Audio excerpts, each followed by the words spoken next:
¿Dónde vas tú?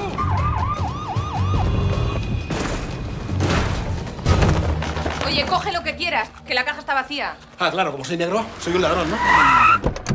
Hasta que tengas papeles, hay que pasar desapercibido. Ponte recto, coño, que eres una salchicha.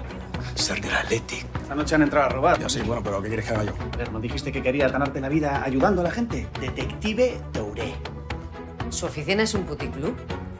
Mi oficina la están pintando. ¿Sabéis si han entrado en más casas? Sí, y en otras 5 de esta manzana, ¿por? Mi marido me engaña con otra. Lo que yo quiero es que lo sigas y les hagas fotos. ¿No irás a molestar a los vecinos? ¿Yo? No. ¿Te han robado en casa?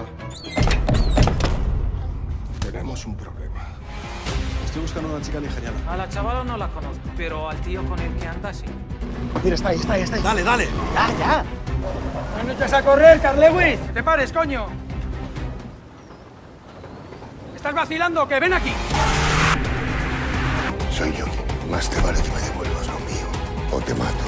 Muy guapa, Sira. ¿Qué quieres, Karim? Si viene a la policía, matarán a mi hija. Puede estar implicada media comisaría. ¿De dónde? Tengo un plan. Un negro con un kilo de coca y un moro con explosivos. ¿Qué puede salir mal?